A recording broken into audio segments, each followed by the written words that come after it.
Thyroid సంబంధించి నేను మిమ్మల్ని ఒక ఇంపార్టెంట్ క్వశ్చన్ అడుగుతాను. మీరు మామూలుగా థైరాయిడ్ ఉందో లేదో తెలుసుకోవడానికి టీఎస్హెచ్ థైరాయిడ్ స్టిమ్యులేటింగ్ హార్మోన్ ఎక్కువ చూస్తారు, T3 T4తో పాటుగా. ఇది కదా చూసేది. ఇప్పుడు మీకు ఒక హైపోథెటికల్ క్వశ్చన్. ఇప్పుడు టీఎస్హెచ్ రిపోర్ట్ మీరు చేయించారు. ఉదాహరణకి దాని రెఫరెన్స్ రేంజ్ అంటే పక్కన ఉండే బయోలాజికల్ రెఫరెన్స్ రేంజ్ ఉంటుంది కదా, అందులో ఉంటే నార్మల్ ఉందని చెప్పేది 2 to 5 ఉందనుకోండి. ఉదాహరణ చెప్తాను, 2 to 5 ఉంది. ఇప్పుడు మీ టీఎస్హెచ్ 3 ఉంది, మీకు వచ్చిన వాల్యూ 3 ఉంది. బయోలాజికల్ రెఫరెన్స్ రేంజ్ 2 to 5 ఉంది, అంటే అది కొంచెం సెంటర్లో ఉందనుకోండి. ఇప్పుడు నేను మిమ్మల్ని అడుగుతున్నాను, మీకు థైరాయిడ్ ప్రాబ్లం ఉన్నట్ట లేనట్ట? మీలో ఎక్కువ మంది చెప్పేది సమాధానం లేదండి అని. తప్పు, అలా చెప్పకూడదు. నిజమైన సమాధానం ఏంటంటే తెలియదు అనాలి. తెలియదేంటి, రిఫరెన్స్ రేంజ్లో ఉందగా అంటే తెలియదని ఎందుకు రాసి వచ్చిందంటే మీకుండే థైరాయిడ్ అసలు థైరాయిడేనా, అది లైఫ్ స్టైల్ ఇండ్యూస్డ్ థైరాయిడా లేదా ఆటో ఇమ్యూన్ ఇండ్యూస్డ్ థైరాయిడా అంటే హషిమోటో థైరాయిడైటిస్ని మేజర్గా హషిమోటో థైరాయిడైటిస్ ఉంటుంది ఆటో ఇమ్యూనిటీలో, అదైనా తెలవాలి. దురదృష్టం ఏంటంటే మన దగ్గర మనం థైరాయిడ్ ప్రాబ్లం రాగానే ఎండోక్రైనాలజిస్ట్ దగ్గరికి వెళ్తాం. ఎవరో కూడా 99%, ఎవరో ఒకళ్ళిద్దరు ఉన్నారు అంతే, 99% మంది అసలు మీకు వచ్చిన వ్యాధి ఏంటోనే నిర్ధారించకుండానే మొత్తం జీవితాంతం మందులు వాడిస్తున్నారు. ఇందులో 2 రకాలు ఉన్నాయి చెప్పాను కదా, life style induced auto immune అని. లైఫ్ స్టైల్ థైరాయిడ్ అంటే ఏంటంటే మనకి ఇక్కడ థైరాయిడ్ గ్లాండ్ ఉంటుంది, సీతాకోకచిలుకలాగా మెడకు అంటు పెట్టుకుని ఇట్లా ఒక గ్లాండ్ ఉంటుంది. ఇది T3 T4 అనే మెటబాలిజాన్ని రెగ్యులేట్ చేసే హార్మోన్ని రిలీజ్ చేస్తాయి. మెటబాలిజాన్ని రెగ్యులేట్ చేసే హార్మోన్స్ రిలీజ్ చేస్తాయి. సో ఇది ఎక్కువైతే మనం ఓవర్ యాక్షన్ చేస్తాం, తక్కువైతే డల్ అవుతాం, ఇలా జరుగుతూ ఉంటుంది ఆ ప్రాసెస్ అంతా. దీన్ని రెగ్యులేట్ చేయడానికి హైపోథాలమస్ ఆదేశాలతో పిట్యూటరీ గ్లాండ్ నుంచి థైరాయిడ్ స్టిమ్యులేటింగ్ హార్మోన్ ఒకటి రిలీజ్ అవుతుంది. ఇది ఎక్కువైతే అది తక్కువ రిలీజ్ అవుతుంది టీఎస్హెచ్, ఇది తక్కువైతే అది ఎక్కువ. బ్యాలెన్స్ చేయడానికి శరీరానికి శరీరం ఒక ప్రయత్నం చేస్తుంది. ఇది శరీరం బ్యాలెన్స్ చేసుకునే ప్రాసెస్లోకి మన ఎండోక్రైనాలజీ డిపార్ట్మెంట్ దూరుతుంది. దూరి వీళ్ళు థైరోనాములు అడ్డవైనా కొడతారు. దీని మూలన వాళ్ళ జీవితంలో ఒకసారి థైరాయిడ్ ట్యాబ్లెట్ వేసుకున్న తర్వాత చచ్చే వరకు వాళ్ళ జీవితాంతా ఆ మందులు వాడాల్సింది తప్ప ప్రపంచంలో ఒక్కడ కూడా పరిష్కారం లేదు. మరి ఏం చేస్తున్నారు వీళ్ళు? ఒక న్యాచురల్ ప్రాసెస్ దొరబట్టి. సరే ఇది పక్కన పెడితే థైరాయిడ్, రెగ్యులర్ థైరాయిడ్ నార్మల్గా ఎక్కువ మందికి ఒక 4.5 లోపు ఉండాలంటే 6లో 7, ఎక్కువ మంది చెప్తున్నాను నేను, అందరికీ చెప్పలేదు, 6లో 7లో 8లో 9లో ఇంతే, ఈ లోపే ఉంటుంది. కానీ కొంతమందికి టీఎస్హెచ్ వాల్యూ చూస్తే 100 వెళ్తుంది, 7,000 8,000 ఉంటాయి, 1000 2,000 ఉంటాయి, 1,300 ఉంటాయి, 2,000 ఉంటాయి, 50 60 ఉంటుంది, అలా ఉంటుంది. ఏంటలా టీఎస్హెచ్ అంత అబ్నార్మల్గా ఎందుకు ఉంది? 7,000 ఉన్నంత మాత్రం వాళ్ళేవి ఎగిరి గంతులేసినట్టు లేరు, అంత దారుణంగా ఎందుకు ఉందంటే అదే హషిమోటో థైరాయిడైటిస్. ఇమ్యూనిటీ దెబ్బతిన్నప్పుడు శరీరంలో ఒక ప్రాసెస్ జరుగుతుంది. ఏంటంటే మామూలుగా పోలీసాడు మనం ప్రొటెక్ట్ చేస్తాడు. పోలీసాడు మన వచ్చి చితకబాది మన డబ్బులు ఎత్తుకుపోతే సేమ్ అలాంటిదే శరీరంలో మన కాపాడటానికి పోలీసాడు ఎలా ఉన్నారో మన శరీరంలో వివిధ భాగాలే లేదా మన శరీరాన్ని కాపాడటానికి మనకు ఒక రక్షణ వ్యవస్థ ఇమ్యూనిటీ అని ఉంది. Immunity is our police. ఈ ఇమ్యూనిటీలో థైరాయిడ్ గ్లాండ్ని ప్రొటెక్ట్ చేయడానికి థైరాయిడ్ యాంటీబాడీస్ ఉంటాయి. ఇది థైరాయిడ్ గ్లాండ్ మీద ఏ హానికి జరగకుండా ప్రొటెక్ట్ చేస్తాయి. కానీ అలాంటిది ఎప్పుడైతే ఇమ్యూనిటీ చెడిపోయిందో సేమ్ పోలీసాడు మన మీద అటాక్ చేసినట్టు మన ఇమ్యూనిటీ యాంటీబాడీసే మన థైరాయిడ్ గ్లాండ్ మీద అటాక్ చేసి వ్యవస్థను మొత్తం నాశనం చేస్తాయి. ఈ ప్రాసెస్లో ఏమవుతుందంటే టీఎస్హెచ్ గందరగోళపడి దాని ఇష్టం వచ్చిన ఫిగర్లు చూపిస్తుంది. అయితే ఓ రోజు 0.1 చూపిస్తుంది, మరుసటి రోజు 70 చూపిస్తుంది, ఆ తర్వాత రోజు 1000 చూపించవచ్చు, లేదా తర్వాత 30 చూపించవచ్చు. అంటే అందరికీ అలా అవుతుందని కాదు, కొందరికి ఎలా అవుతుంది, కొందరికి ఇంకో రకంగా అవుతుంది.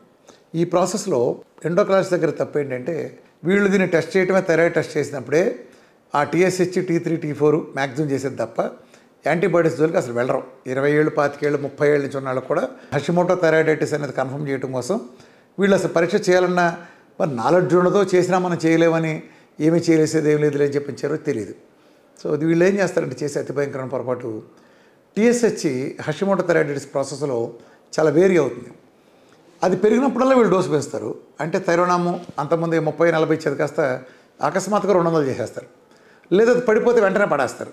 సో ఇష్టం వచ్చినట్టు థైరాయిడ్ నార్మ్తో వీళ్ళు ఆడుకుంటారు. సేమ్ టైం టీఎస్హెచ్ కూడా ఆడుతూ ఉంటుంది. టీఎస్హెచ్ అక్కడ ఉండేది ఒకటి, వీళ్ళు చేసేది ఒకటి. ఇందాక నేను అడిగిన ఫస్ట్ క్వశ్చన్లో అది కరెక్టా కాదా అంటే తెలియదని ఎందుకు చెప్పాలంటే అది బై మిస్టేక్ అది కరెక్ట్గా ఉండొచ్చు. అదే హషిమోటో థైరాయిడైటిస్ కనుక లేదనుకోండి, అప్పుడు మీకు 4 3 ఉందంటే అది లేనట్లు లెక్క. సో మీరు థైరాయిడ్ ఉందా లేదా కన్ఫర్మ్ చేసుకోవాలంటే టీఎస్హెచ్ చూసుకుంటే సరిపోదు. థైరాయిడ్ ప్రొఫైల్లో మీరు యాంటీ టీపీఓ కూడా చూసుకోవాలి. అది ఆటోఇమ్యూన్ థైరాయిడ్ కనుక అయి ఉన్నట్టయితే అది బై మిస్టేక్ కరెక్ట్ ఫిగర్ కూడా ఉండొచ్చు. సో ఈ ప్రాసెస్లో మనం దాన్ని నిర్ధారణ కోసం ఆ టెస్ట్ చేయించుకోండి. యాంటీ టీపీఓ అనే పరీక్ష చేయించుకుంటే మనకు బయటపడతాయి. చికిత్స అలోపతి వైద్య విధానంలో ఎండోక్రాలజీ విభాగంలోకి వస్తుంది. ఇది థైరాయిడ్ తగ్గదు, ఇది తగ్గదు. అంటే టైప్ 1 తగ్గదు, టైప్ 2 తగ్గదు కదా డయాబెటీస్లో. అలాగే ఎండోక్రైనాలజిస్ట్ దగ్గర రెగ్యులర్ థైరాయిడ్కి పరిష్కారం లేదు, హషిమోటో థైరాయిడ్కి అసలు అంతకంటే పరిష్కారం లేదు. ప్రపంచంలో తగ్గడానికి ప్రసక్తే లేదు. రెండు కూడా వాళ్ళ దగ్గర చచ్చే వరకు మందులు వాడాలి. దాని మన ఉపయోగం లేకపోగా శరీరం సర్వనాశనం అవుతుంది. మన దగ్గర సీనం లేదు. నార్మల్ థైరాయిడ్ అయితే వీఆర్ క్రెడిట్ చేస్తే 90% మందికి నెలలో దెబ్బకి ఎగిరిపోద్ది. లేదా ఇంకేమైనా మిస్ అయితే ఇంకో నెల లేదా ఇంకొక నెల థైరాయిడ్ డైట్లో తప్పు చేశారనుకుంటే తగ్గి తీరాల్సిందే if it is normal thyroid. అంతే. అయితే మందులు ఏం చేస్తారంటే వీళ్ళని షుగర్లో లాగా మందులు పెంటకప్పులో పారేమని చెప్పడం. వాళ్ళు థైరాయిడ్ కోసం ఇచ్చిన మందుల్ని ఒక నెల రోజుల పాటు కంటిన్యూ చేస్తారు. తర్వాత 2 days పాటు ఆపుతారు. 2 days పాటు ఆపి అప్పుడు టీఎస్హెచ్ ఆ థైరాయిడ్ ప్రొఫైల్ టెస్ట్ చేయించుకున్న తర్వాత, అంటే 2 రోజులు మందు ప్రభావం థైరోనామ్ ప్రభావం లేని టీఎస్హెచ్లు ఇతర ఫిగర్లు చూసుకున్న తర్వాత అప్పుడు దాన్ని బట్టి మనం వీళ్ళకి తీసేయటమా, సగం తీసేయటమా. 90% మందికి మొదటి నెల వెళ్ళిపోతుంది. ఒక 10% మిగులుతారు. అంతే సింపుల్గా మీ జీవితంలోంచి రెగ్యులర్ థైరాయిడ్ వెళ్ళిపోతుంది. నెల వెళ్ళి ఎండోక్రైనాలజిస్ట్ దగ్గరికి వెళ్ళి ఫైళ్ళు పుచ్చుకొని తిరిగి వాళ్ళు చెప్పినవన్నీ పెట్టి వాళ్ళు భయపడితే ఎంత వస్తుందో చూసుకుని మళ్ళీ ఎండోక్రైనాలజిస్ట్ దగ్గరికి ఎక్కడికి వెళ్ళారు, ఆయన కొడుకు హాస్పిటల్, ఆయన మనవడు హాస్పిటల్కి వీళ్ళ దగ్గరికి వెళ్ళి చచ్చే వరకు చేయించుకోవాల్సిన కర్మ మీకు పట్టలేదు. థైరాయిడ్ వస్తే చిటికే గుర్తుంది కదా, ఎవడో సన్నాసులు మాడుతుంటారు కిటికీలు కూర్చుని. చిటికే అనేది ఆత్మవిశ్వాసం నిదర్శనం. చిటికేయడం అంతే సింపుల్ విషయం కాదు, గుర్తుపెట్టుకోండి. అంత సింపుల్గా తగ్గిపోతుంది థైరాయిడ్. హషిమోటో థైరాయిడైటిస్ ఇది అరిసికి పెట్టిన ప్రపంచం ఎవరు తగ్గదు. అంటే మొదటి ఏదో తగ్గిందని కాదు, ఇది తగ్గదు అది తగ్గదు. అయితే అది కొంతన్నా కంట్రోల్ చేస్తామనే అబద్ధాలన్నీ మోసాలు చేస్తూ ఉంటారు. దీంట్లో అలాంటి మోసం కూడా చేయరు, తగ్గదని చెప్పేస్తారు మొహమాట లేకుండా. అది వాళ్ళకి. మన డైట్లో హషిమోటో థైరాయిడైటిస్ కూడా చక్కగా తగ్గుతుంది. ఎప్పుడైనా గుర్తుపెట్టుకోండి, ఆటోఇమ్యూన్ డిసీజులు ఎప్పుడు అందరికి ఒకటే రావు. మీకు ఒక రెగ్యులర్గా లైఫ్ స్టైల్ డిసీజులో ఒక షుగరో, బీపీనో, లేకపోతే గ్యాసో, లేకపోతే ఊబకాయం వస్తే ఇంచుమించు అందరికీ సుమారుగా ఒకే ప్యాటర్న్ అందరికీ ఇంచుమించు ఒకే రకంగా తగ్గిపోతుంది. కానీ ఎప్పుడైతే మీకు ఆటోఇమ్యూన్ డిసీజ్ వచ్చిందో అది ఏ ఒక్కడికి రిపీట్ కాదు. మీకు వచ్చిన ఆటోఇమ్యూన్ డిసీజ్ వేరు, ప్రపంచంలో ఇంకోటికి వచ్చింది వేరు. ఈ భూమి అంతమయ్యేలోపు మీకు వచ్చిన ఆటోఇమ్యూన్ డిసీజు లేకపోతే క్రానిక్ డిసీజ్ ఇంకోటికి రాదు. సో ఇది తగ్గడానికి టైం పడుతుంది. 3 నెలలు, కొంతమంది 3 నెలల్లో 2000, 3000 ఉండే యాంటీటీపీకి వస్తే నార్మల్గా వస్తాయి. మీరు పక్కన కొన్ని పిక్చర్స్ చూడొచ్చు. 5000, 6000 ఉంటాయి కొన్ని. అవి 1000, 1500కి వెంటనే వస్తాయి. ఆ తర్వాత కొంచెం గ్రాడ్యువల్గా తగ్గుతాయి. మొదట స్పీడ్గా తగ్గి ఆ తర్వాత కొన్నాళ్ళు స్లోగా. ఏదైనా సుమారుగా యావరేజ్గా ఎక్కువ మందిలో 5 నుంచి 6 నెలల ప్రాసెస్లో హషిమోటో థైరాయిడైటిస్ నార్మల్ అయిపోతుంది. ఎక్కువ మందిలో. కొంతమందిలో సంవత్సరం పట్టచ్చు, సంవత్సరంన్నర కూడా పట్టచ్చు, కొంతమందిలో 2 నెలలు, నెల కూడా పట్టచ్చు. In depends. ఇక్కడ నా ప్రోటోకాల్ ప్రకారం అలోపతిలో ఇచ్చిన థైరోనామ్ లాంటి మెడిసిన్స్ని కూడా నేను ఒక కంట్రోల్డ్ దీనిలాగా ఒక స్టాండర్డ్గా ఒకటి మెయింటైన్ చేయనిస్తాను. అది కూడా వాళ్ళ ఎండోక్రాలజిస్ట్ల సహకారంతోనే అనుకోండి. ఆ తర్వాత గ్రాడ్యువల్గా తగ్గినప్పుడు వాళ్ళే తీసేస్తారు. అంతే. అది ఎండోక్రాలజిస్ట్ సహకారంతో జరుగుతుంది. వాళ్ళే తీసేస్తారు. చక్కగా డైట్ చేసిన తర్వాత అందరూ సిన్సియర్గా చేసిన వాళ్ళందరూ వస్తారు. నార్మల్ థైరాయిడ్ వెంటనే వచ్చేస్తారు. హషిమోటో థైరాయిడైటిస్ వాళ్ళకి చెప్పాక ఒక నెల పట్టచ్చు, ఒక సంవత్సరం పట్టచ్చు అని. ఎవరి టైం వాళ్ళు తీసుకోండి, ఓపికగా చేయండి. చెప్పినట్టుగా చేస్తే చక్కగా హషిమోటో థైరాయిడైటిస్ థైరాయిడ్ నుంచి ఆ సమస్య బయటకు వస్తారు.